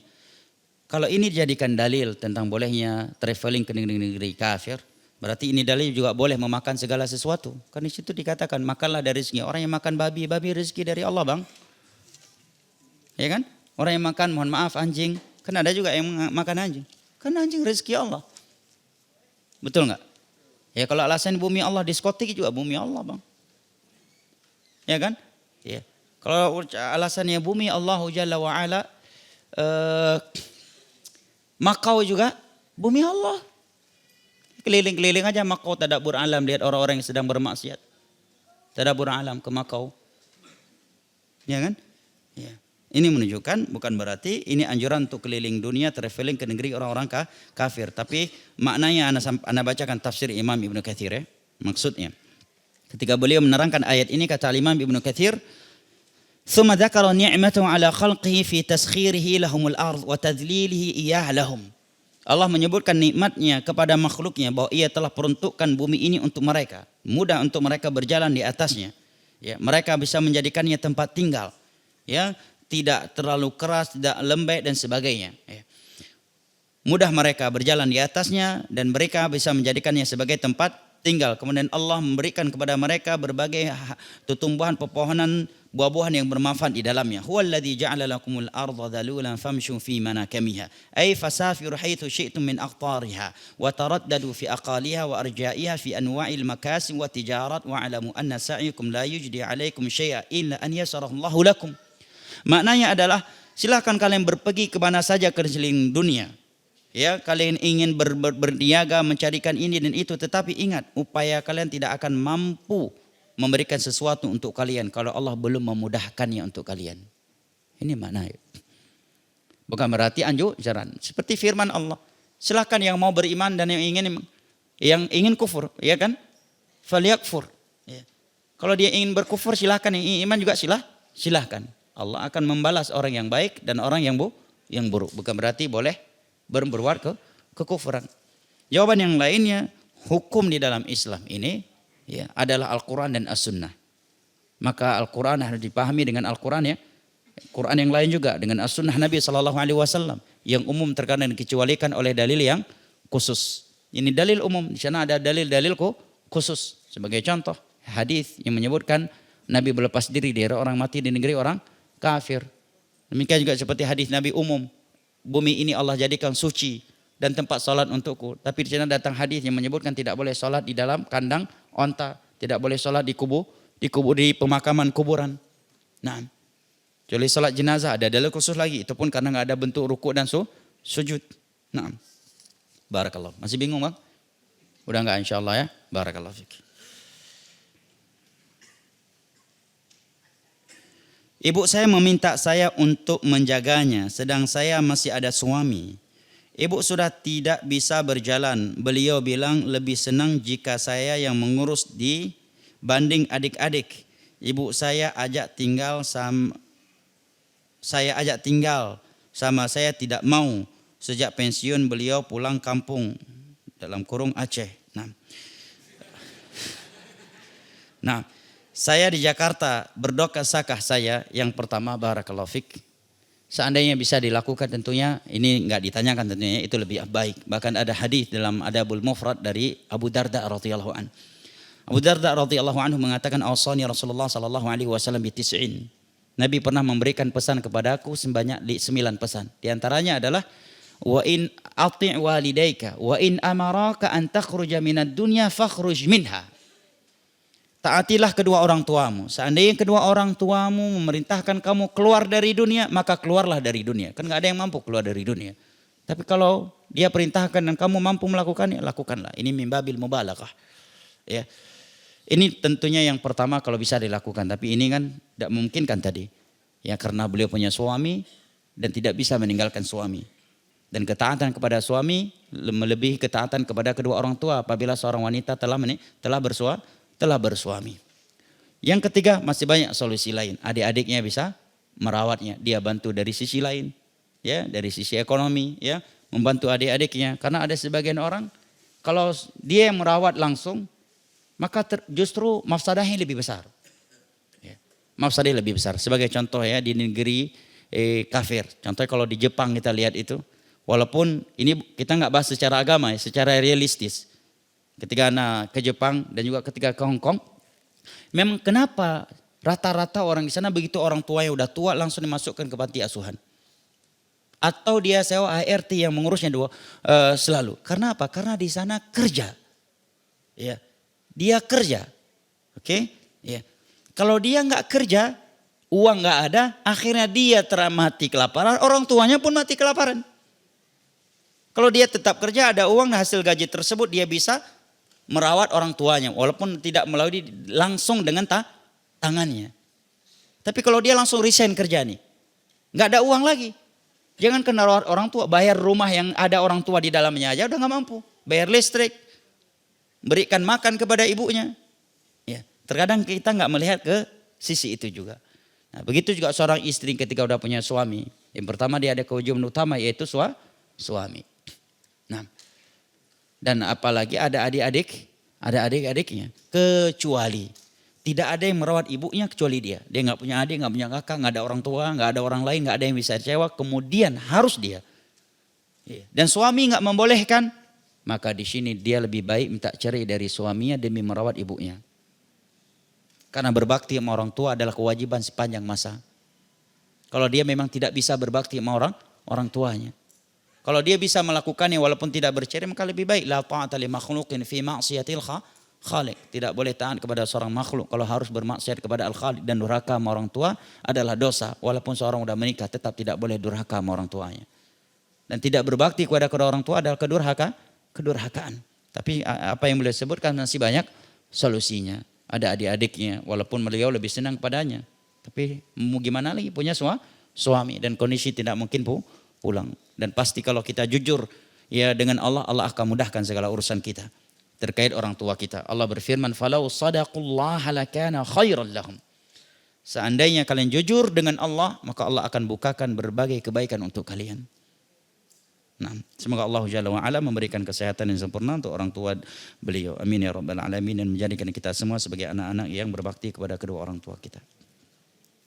Ustadz, yang saya mau tanya kan, kenapa orang yang ahli ibadah yang pasti orang ini menjaga sekali ketaatannya untuk mencapai mati husnul khatimah, lalu tiba-tiba melakukan perbuatan syirik, ya, lalu matinya dalam su'ul khatimah. Kok bisa ya begitu ya? Mohon nasihat. Yang pertama, Nabi mengatakan innamal a'malu bil khawatim.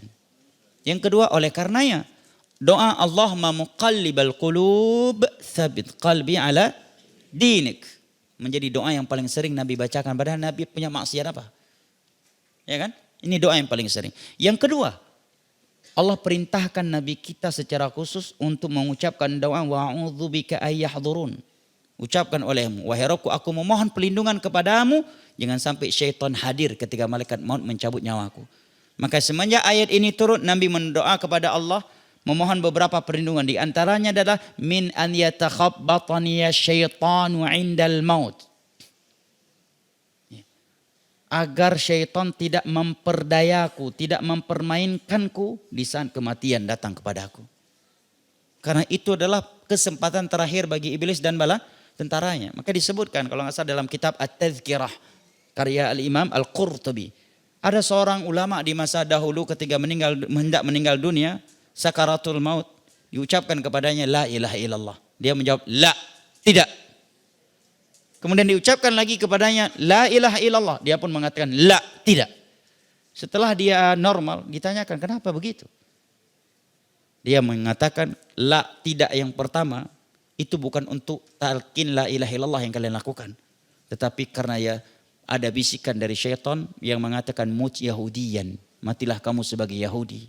Aku pun mengatakan la, dan berbarengan dengan la ilaha illallah yang kalian ucapkan. Tidak, yang kedua ada terhadap bisikan syaitan yang mengatakan mut nasraniyan, matilah kamu sebagai Nasrani, pasti akan masuk surga. Aku pun mengatakan la. Bukan pada la ilaha illallah yang kalian talqinkan. Ini menunjukkan betapa dahsyatnya perjuangan syaitan untuk memasukkan anak Adam ke dalam neraka Allah Jalla wa'ala. Makanya kita harus selalu berzikir kepada Allah. Yang ketiga kata Imam Ibnu Jauzi, jika anak nggak salah ingat Ibnu Jauzi atau Ibnu Rajab, bahwasanya seseorang itu yang mati su'ul khatimah lidasi satin fi qalbi, pasti karena ada bisikan yang tidak baik dalam hati. Walaupun terlihat soleh puas, kita kan nggak tahu dia riya ataukah tidak dalam ibadah-ibadah itu. Kalau dia ikhlas, nggak mungkin mati su'ul khatimah. Itu aja kaidahnya. Iblis aja bersumpah di hadapan Allah akan menyesatkan seluruh anak Adam, illa ibadaka minhumul mukhlasin, kecuali hamba-hambamu yang ikhlas ya Allah. Kalau dia orang saleh, salatnya ikhlas, puasanya ikhlas, sedekahnya ikhlas, ngajinya ikhlas, tilawatul Qur'annya ikhlas, insyaallah enggak akan mati suul khatimah. Ya. Enggak mungkin menjelang wafatnya dia baru berzina. Menjelang wafatnya dia baru berbuat syirik. Yuthabbitullahu alladhina amanu bil qawli tsabiti fil hayatid dunya wa fil akhirah. Allah akan kokohkan dengan la ilaha illallah, kalimat ikhlas. Kita enggak tahu. Ya, bisa jadi dia riya dalam beberapa ibadahnya, bahkan lebih banyak riyanya daripada ikhlasnya, dan hanya dia yang mengetahuinya. Dia riya atau tidak, kita cuma melihat zahirnya. Gak mungkin orang yang salat, puasa, haji, umrah, sedekah, tilawatul Quran, berbakti, semua itu dia lakukan ikhlas, kemudian menjelang matinya Allah biarkan dia masuk ke diskotik, Allah biarkan dia berzina. Nah, pasti lidasi satin fi qalbi, karena kondisi hatinya, kata Imam Ibnu Jauzi. Nah, wallahu a'lam bishawab.